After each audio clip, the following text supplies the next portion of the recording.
Hello दोस्तों, नमस्कार। आज मैं आप सबको अपनी ज़िंदगी की एक बेहतरीन कहानी सुनाने जा रही हूँ। मुझे लगता है आपको कहानी पसंद आएगी, तो ज़रा थाम के बैठना दिल और सुनाते हैं हम आपको ये कहानी। साथ ही आप ध्यान से सुनना और बताना ज़रूर कि कहानी कैसी लगी। मेरा नाम सब्बू है। मेरी पढ़ाई अभी चल रही है। मैं कॉलेज में पढ़ती हूँ। देखने में सही हूँ। अब लोग कहते हैं कि बहुत कोई मेरे दीवाने हैं, लेकिन मैं ज़्यादा किसी को भाव नहीं देती।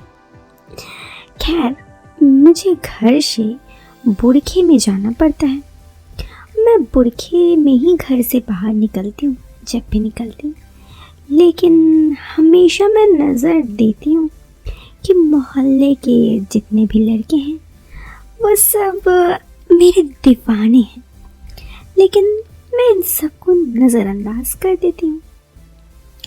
खैर, एक दिन की बात है। हम यानी मैं और मेरी एक दोस्त अपनी एक दूसरे दोस्त के घर गए थे।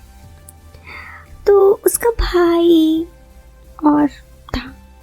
हम लोग वहाँ पे कुछ देर बातचीत किए और जो मेरी फ्रेंड थी, जो मेरे साथ गई थी, उसके बॉयफ्रेंड का कॉल आया। वो उसे मिलने को बोल रहा था।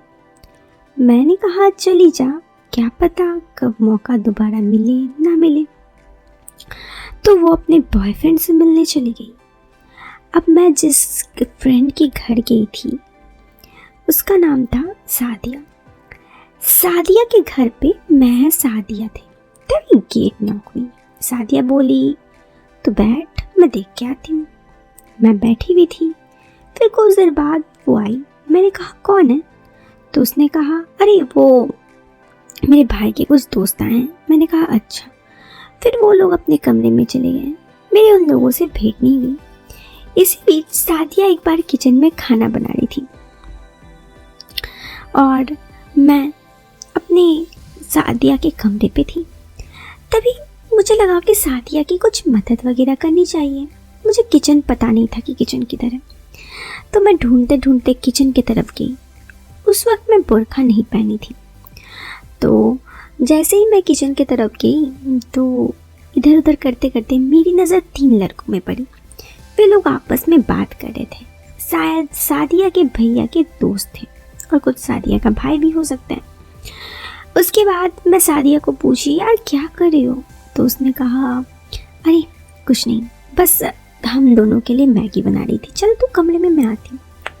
मैं कमरे में आई, जा रही थी तो मेरी नज़र फिर उन 3 लड़कों पे पड़ी।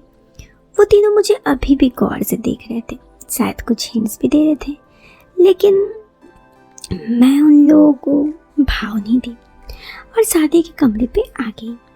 फिर हम लोगों ने साथ में बैठ के मैगी खाया और फिर हुआ कुछ यूँ कि सादिया का बॉयफ्रेंड का फ़ोन आया। असल में उस दिन सादिया के घर पे उसके अम्मी अब्बू नहीं थे, तो सादिया को भी छूट थी। उसने कहा मेरी एक मदद करेगी?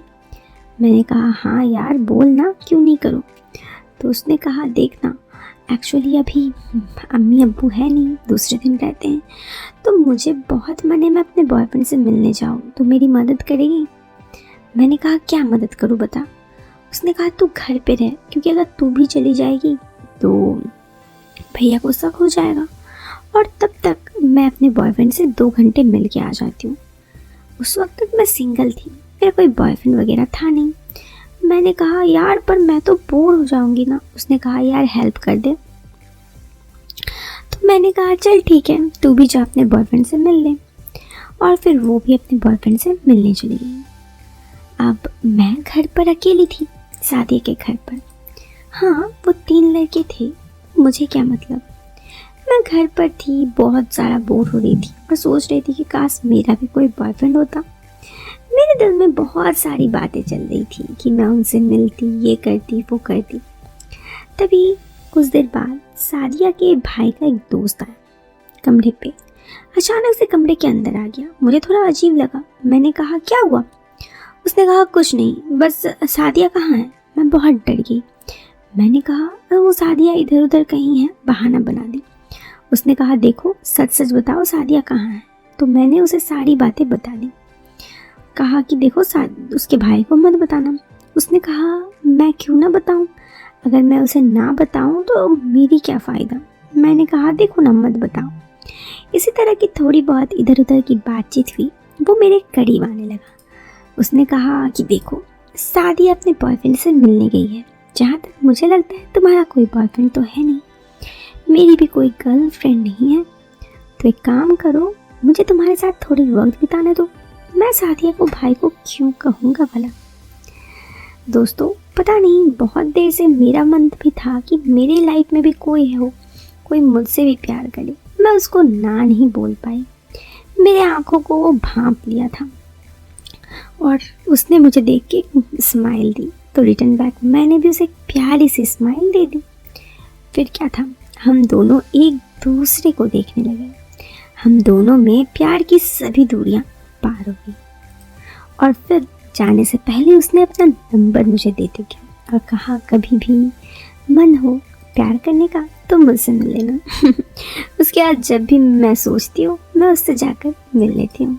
तो दोस्तों ये कहानी थी मेरी ज़िंदगी की एक सच्ची दास्तां की। कैसी लगी आप हमें कमेंट बॉक्स पे कमेंट करके ज़रूर बताना। पसंद आए तो आप वीडियो को एक लाइक कर देना यार। चैनल पे पहली बार आए हैं तो चैनल को सब्सक्राइब करना। हम मिलते हैं फिर एक नए वीडियो में एक नया इंटरेस्टिंग टॉपिक के साथ। तब तक के लिए bye bye, take care, bye.